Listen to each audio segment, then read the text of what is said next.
Today, I'm in San Diego with Emmett Williams, the president of MYZONE. If you haven't already heard of MYZONE, it's an 8-figure global wearable technology company that started in 2011 and has sold over 600,000 devices. Emmett has been both an operator and a vendor in the commercial fitness industry, so he's a serious fitness expert. We talk all about the MYZONE chest strap device and why wearable technology is relevant to fitness studio owners. If you own a gym or you need a gym, this is your guy. My name's Mike, and I help fitness studios that are ready to take action, work hard, and grow their studios. In this very saturated industry, there's tons of competition, but the opportunities are incredible. We'll cover the most common challenges in the fitness world and invite guests in the show that have learned to overcome them and share their strategies with you. This is the GSD Show. What's up, everybody? I'm Mike Arce. Welcome back to another episode of the GSD Show, and today I'm here with Emmett Williams. Hello, everyone. The very famous company, MYZONE. If you guys haven't heard of MYZONE, you've been living under a rock, and we're going to talk a lot about it today. So, Emmett, welcome to the show. Hey, thanks for having me, Mike. I'm an avid listener, so stoked to be here with you. I'm glad to hear, and so we're here at the Hard Rock Hotel. Yep. So with the theme, my room, they gave me a free electric guitar, Yep. a record player, Yep. and a ton of records. I don't know if these are on the camera, Sam, but we got a ton of records. So right now we got the Eagles in there. Not to mention your talent. And my talent, so I can play a lot of things, guys, but we're not gonna do that right now. Maybe we'll do it later, so this will encourage you to keep watching and listening. Haha, like that loop? All right, so. I feel like I need a drink for this podcast. Yeah, you probably need a few here, and we could get it right there. Yeah. All right, so for those of you guys that are watching and you're listening, this is going to be a great episode. Emmett sells a product that's gotten in the hands of 600,000 people that want to be better in fitness. And a big strategy for him to do that was to work with operators, meaning people that own fitness studios, independent gyms, bigger box gyms, all that stuff. Yep. So you've really had to learn this industry, obviously. You started it when? MYZONE was started in 2011, okay. But my partners and I had been in the fitness industry prior, meaning we had that domain expertise. We knew what you guys what do before operators. This? Ran a marketing company called CFM. CFM, okay. Had a small chain of 11 health clubs, okay. And also had a distribution company in Australia which exported Star Trek Woodway and hoist equipment. So we'd been vendors, we'd been operators, we got the space before we launched MYZONE. So now MYZONE, which by the way I got, so the reason how we got connected, guys, really cool. I was asked to speak at a conference, and one of the vendors was Grace. Grace, yeah. So she's gonna like, Grace, we're mentioning you, Grace. Hello, Grace. Hello, Grace. So Grace was there working the booth. Yep. And she came up to me, said, hey, I love the GSD show, and we took a picture and everything. I asked her what she does. She said MYZONE. I mentioned how much I've been wanting to get on the show. Yep. She said, and I'm glad to know it was okay, because I told her this earlier, and I thought maybe I got her in trouble. What did she say? This is interesting, She Mark. said, do you have a MYZONE bell? And I said, no, I don't have one. And she goes, hold on. She went and got me one for free. So I didn't know if I should tell you that, but it sounds like it was okay. Happy to give it to you. But I've been using it. So this was, Sam, when was that Chicago trip? That was like a month, it was like July, end of July. So end of July, and so right now we're in the beginning of September, and I've literally used it every single workout. And Grace and I are connected on there, so I'll make fun of her with her workouts and my workouts, because like I'll do like 200 calories because I got a phone call. That excuse. Yeah, I did. I really, a lot of times, But now my goal is to get like 1,000 calories a workout, right? That's my thing. And there's other metrics too, but I think it's awesome, and it's definitely making me work out at a higher level, because I'm not just working out for time, which is what I think a lot of people do, right?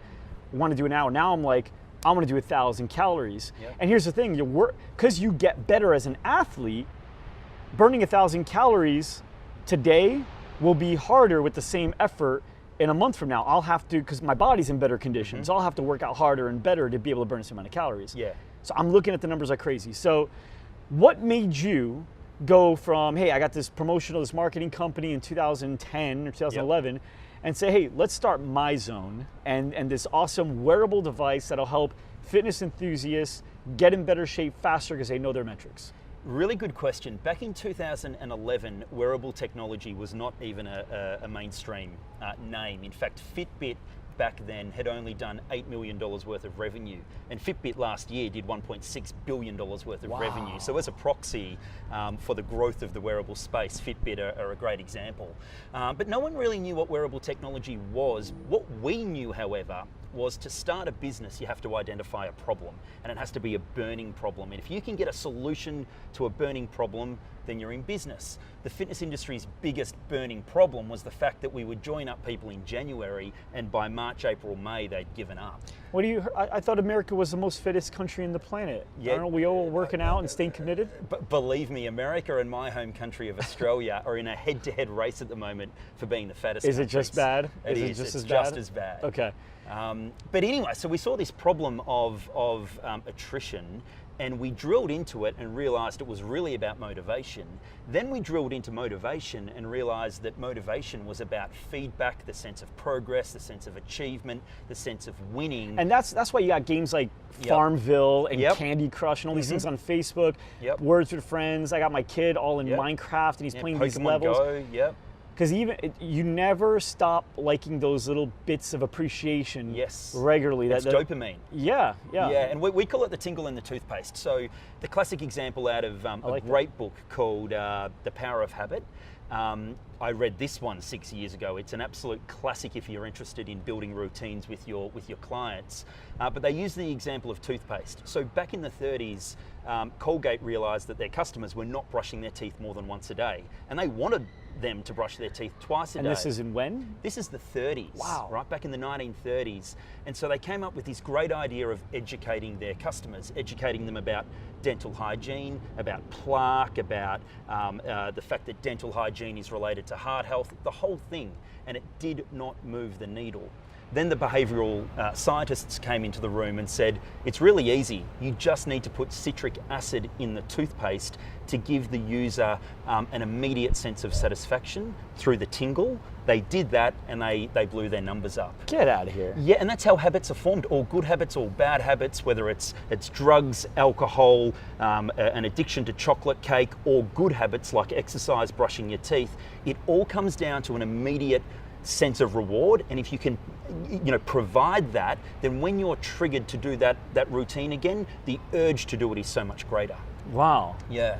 I like that, Sam. And so the thing, Mike, with exercise is that the ROI a lot of the time is 3 months down the track. Lower blood pressure, or fitting into your favorite pair of jeans, or looking good at the school reunion is 3 to 6 months away.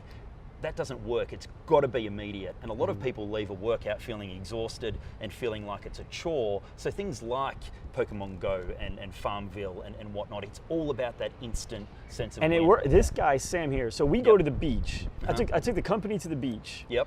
And we're walking on the beach. The beach is good enough. There's sand, there's oceans, the smell is great, there's seagulls, there's people, it's awesome.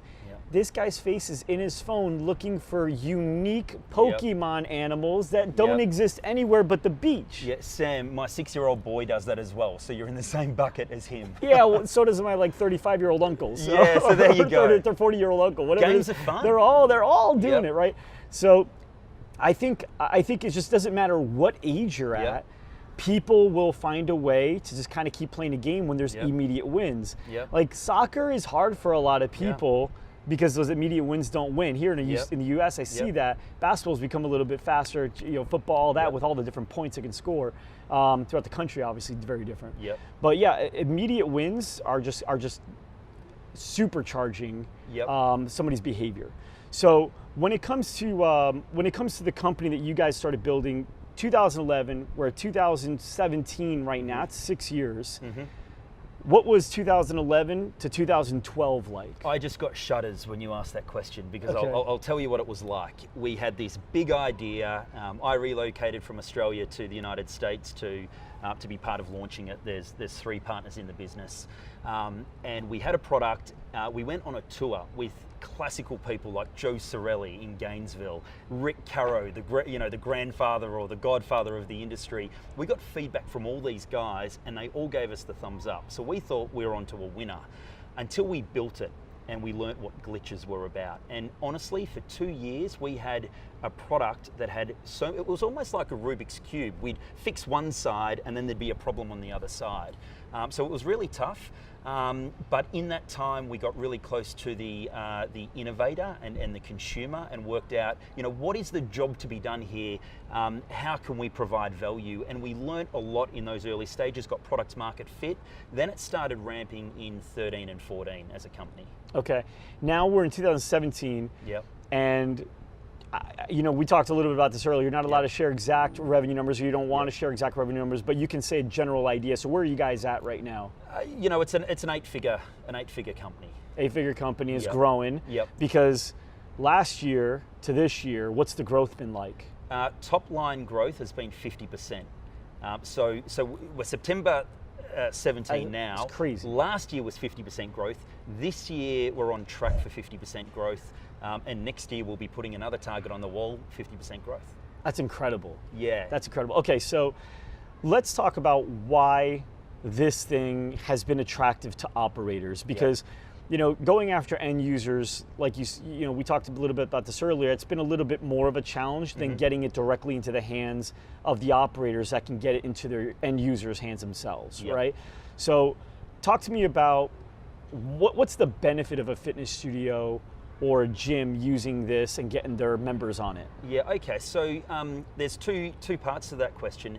Back in 11, 12, 13, and even 14, it was about the innovative operator buying a wearable platform like MYZONE, installing it so that they could check the box and say, we've got a cutting edge technology, we're leaders in the field, we're very, 2014 at the time, Fitbit was given to nearly, one person in every family back in the holiday season of 13 and 14. Yeah, I got two. There you go. I did get two. Wow, what, one from each wrist? And they didn't know they were getting it from me, so I had two people give me the Fitbit. Yeah, and for that reason, operators thought, my God, I should be in wearable technology.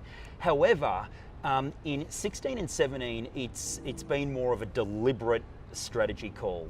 If you're an operator that doesn't have a strategy that involves wearables or routine building or habit forming or feedback, then don't do it. You've got to take a step back, look at your master plan and ask, is the activity of a wearable consistent with where we're going? There's lots of definitions out there on strategy. One of my favorites is that strategy is a set of activities to give yourself a financial advantage over the long term.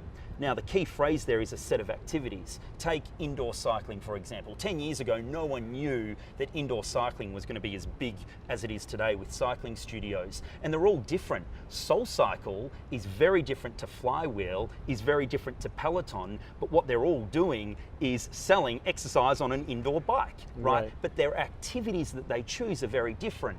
One of the activities at SoulCycle happens to be have candles up the front. Right now, if you took the candles out of SoulCycle, that would have a big impact on the recipe that they've created to bake their cake.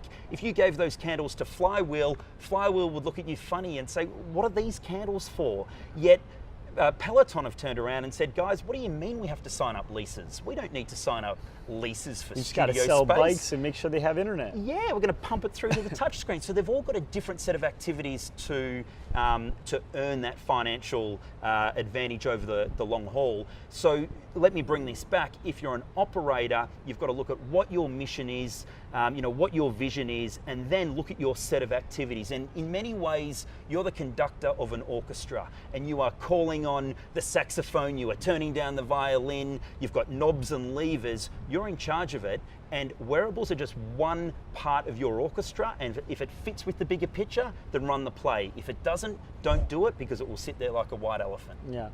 Now there's a lot of people that wanted to start businesses like yours. Yep.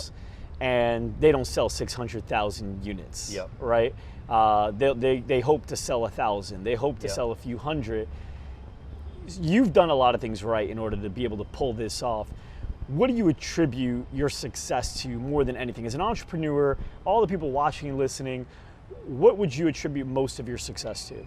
listening to the end user and listening to the operator. And I know it sounds like a cliche, but back in 2011, just before we started MYZONE, Dave Wright, my partner, and also Nick Beale, who's been with us for over a decade and a partner in the company, we did a Net Promoter Score course down in Miami. Now, a lot of people don't like doing Net Promoter Score. Right. You know why, right? Go on. Same reason a person doesn't want to go to the doctor when they know they're sick. Right, yeah.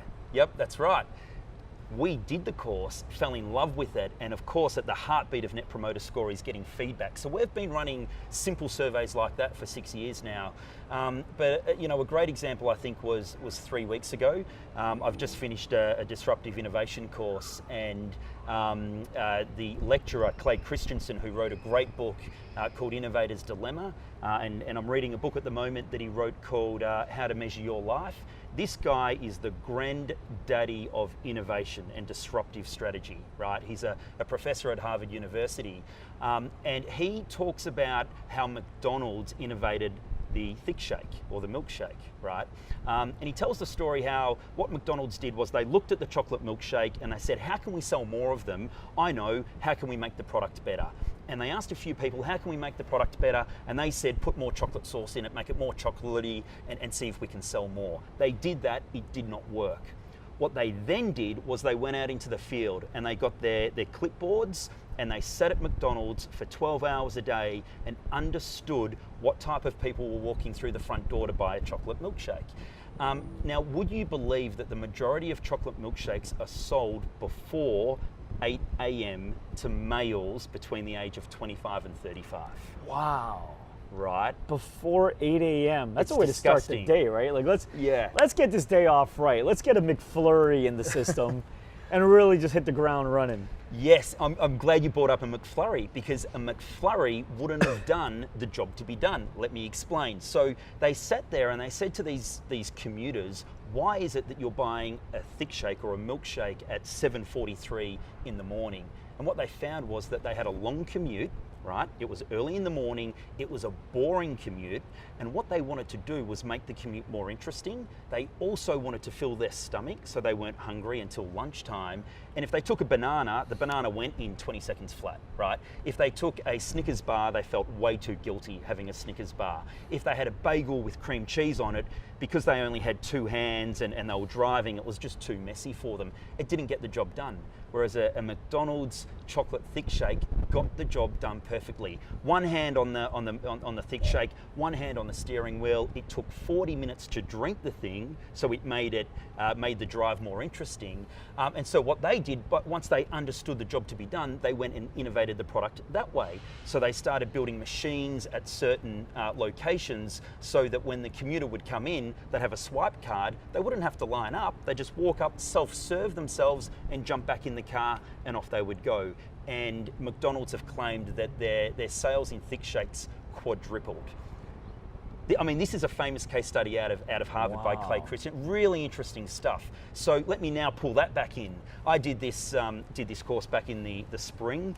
So only last month, a colleague, Nick and I went down to Midtown Athletic Club in Chicago, which incidentally is going through a renovation at the moment, which will be topping $90 million in renovation. This is an iconic club in Chicago and will be arguably the best club in the world in about 5 days from now when they open.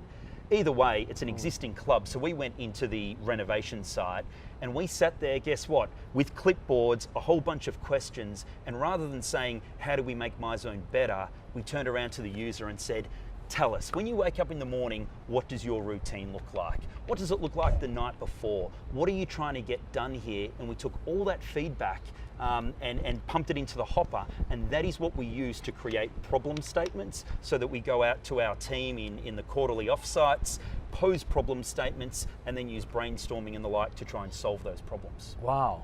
Yeah, so it's pretty systematic. Now, you didn't know that. You weren't born with that genetic gift to know how to do that. No, you God, said no. you got that in a course, right? Yes. So how much of your success would you say is coming from like education? And when I say education, I don't mean necessarily the traditional education, but courses, online courses, mentors, coaching, books, all that stuff. Yeah. Okay. I look at self-development the way an operator may look at CapEx. You know, you might have a rule with your studio that 6% of all revenue should be preserved and put back into the club to improve the flooring and the walls and maintenance CapEx, as the accountants would call it. Same thing with the self. You know, it's about getting whatever percentage of time that is, let's call it 6% of your time, and putting it back into yourself. You know, I'm an avid reader. I love reading. What are you reading right now? And at the moment, I'm reading Prime to Perform. Prime to Perform? Prime to Perform. I can't remember the author's name. It is a rock solid book on how to prime your staff to get the best out of them. Okay. And if you think that paying commissions and doing quarterly reviews is a motivating force, think again. You know, it's less about that. That's in fact can drive dissatisfaction with your employees, and it's more about creating a sense of play and a sense of purpose and a sense of potential. But I mean, I won't go on that. Have you read the book Drive by Daniel Pink? Yes, and I saw Daniel Pink speak at Arce in 2010, which is similar content. Yes, yeah. Absolutely. It's been studied by several people, guys. So, but this is why we do the show. For those of you that are listening and watching, you guys, we're what, maybe 20 minutes into the episode right now, Sam? Yeah. 20 minutes in, you guys are still watching, you're still listening, even though you could be doing work, right? Yep. Whatever that would be. Making a phone call, posting something on Facebook, you know, bunch of things you could be doing. But this is part of it. The athlete doesn't just go to the games. The musician doesn't just play on the concert stage. The artist doesn't just, you know, like they train. Yep. You want to be great at the guitar, you don't just keep practicing the same songs you know. You have to practice new scales. Yep. You know, and you have to practice it daily because it goes like this. Mike, a week ago I was listening to your podcast and you were interviewing, I think it was 2 of your accountants. I can't remember the name of the actual podcast. Jane, I don't remember the number, but it was James and Christine, 47. Yeah, and I live in Laguna Beach, so it was a hot summer day. It was 4 o'clock in the afternoon, and I was on the trails running, listening to the podcast, had the wireless headset in, and saw a rattlesnake. And I literally, halfway through your course, a rattlesnake, and I've got it on video, slithered right in front of me. And as an Australian, I should probably not jump so much when I say a snake. So you don't have like a knife on you at all times, the blade this big that you can just make boots and do it before you get home? No, I don't. There is a guy I know who does, but not me. Not me. Rather, I jumped and then pulled the camera out and recorded it. So that was. So you're becoming more American. That's an American thing to do. That's right. We take videos of snakes. We don't touch them. Yeah. That's cool. So you listen to the podcast, which is great. And there's tons of them out there. Chantel's. So the Fitness Business Podcast is another awesome one that you can easily just get a lot of great information from. And it's just like with books. You don't go, hey, you read Prime to Perform? Is that the name of the book, right? Prime to Perform. Okay, cool. Hey, you should read this book. Oh, no, I'm already reading this book. No, what? No. I'll read anything you say can help me be better. Yeah, and the problem with Amazon Prime is that whenever I hear a book, I'll just go straight to Amazon Prime and book it. I do the same thing. And my wife I got it on my phone. It's so deadly, like a push of a button. Yeah, bang, got it. And I'm not going to put it on a to-do list when I can just put it in I'll get search. a toaster like this. Yeah. And my wife is now calling me the book collector because beside my bed, these books are just building up and I don't know how I'm going to get through them all. But if I hear of a good book, I'm like, bang, done. You know what I end up doing is I have the same problem. It becomes, there's a signs. You'll have 2-3 people in the same week tell you should read this book and you're like, all right, that's the one I'm doing right now. Or a problem arises and you're like, wait, that's for that. So that's what it is. But, you know, for fitness people, we don't just do bench press for chest. Like we'll do push-ups too. We don't go, oh, I can't, I'm already loyal to bench press. No, you read in as many places you can read. You listen to podcasts, multiple different podcasts. You go to different conferences. You get different, I have like 7 different coaches that I'll go to and mentors. I have like 12, right? So it's to build a company like Emmett's been able to build with your partner, that doesn't just happen because you work hard. Working hard will eventually cap out because there's only so much time in a day. And what reading and education allows you to do is learn how to be able to create time and be more resourceful as opposed to always needing resources. Right? Resources can mean you're always going to be the guy that needs something. I need resources, or you're going to be resourceful, and books really help you with that. So your partner into this stuff too? Is he reading? Is he doing all this stuff absolutely. too? I think he's in the UK. He is, yeah. Dave Wright's in the UK. Mike Levesque is here in the United States as well, and Nick Beale. And yeah, we're all avid learners. You know, I got to a point at the start of the year where I wanted to get really deliberate about it, so I signed up for a 5-month course at UCLA every Monday night. And what's come out of that, it's almost like a micro MBA in many ways. It was 5 months. And what's come out of that is a mastermind group, and now we're back on conference calls once a month, every month, and we're reviewing the content we went through, whether it's economics, accounting, marketing, leadership, so that it keeps current. And you're staying in touch with those people. And, yeah. And you know, those people didn't do the UCLA program Yeah. or any online course. They didn't do it because they got pressured by their parents to do it. Absolutely right? Like not. traditional college, Yep. not always, but a lot of people go to college not having a plan as to what they're going to do next. They're doing it purely to please their parents and or get validation to their life Yep. that they're doing something Yeah. or they're becoming something. Yep. Right? But how old are you?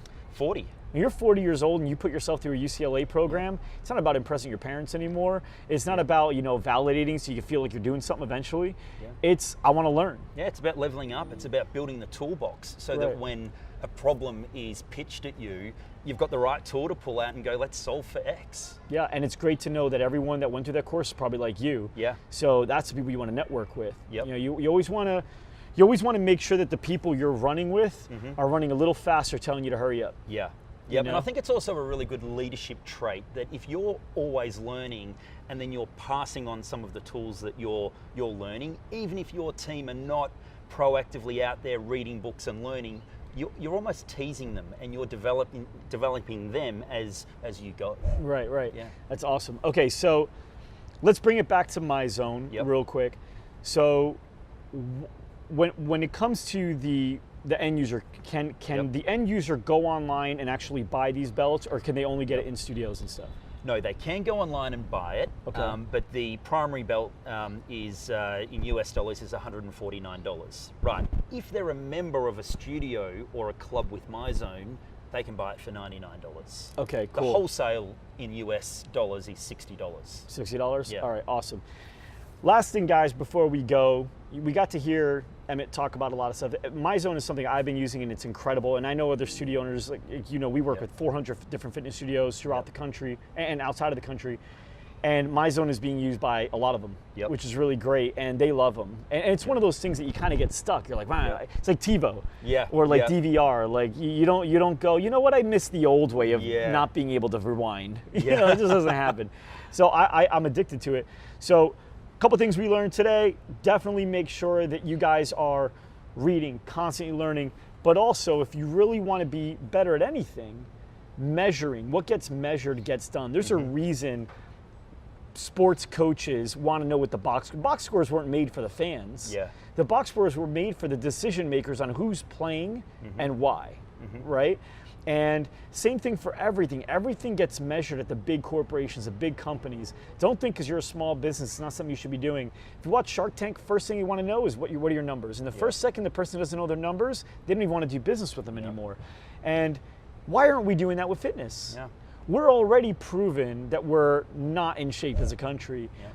We should be doing everything we can to get our customers, our members, be in great shape. That's what MYZONE, and whether you use MYZONE or somebody else doesn't really matter. I use MYZONE, I love them, so I suggest you do it too. And remember to learn, keep learning. Yep. Fitness Business Podcast is a great episode, or a great podcast you can listen to. A lot of great episodes, 2 of them in particular that I was in. Yep. But all great ones. And of course, GSD show. And we got some really cool news coming up here for you in the next couple of weeks of a brand new podcast. Talk to you about that then. But Emmett, thanks so much for coming on. I Yep. appreciate it. Mate, I'm sure thank you, we'll see you Mike. again. Appreciate it. Thanks, All right. guys. Thanks so much for joining us today. If you like this episode, then subscribe to our podcast on iTunes, Google Play, or Stitcher, and to our YouTube channel to never miss an episode. You can get all the links by going to thegsdshow.com. Thanks, and see you next time.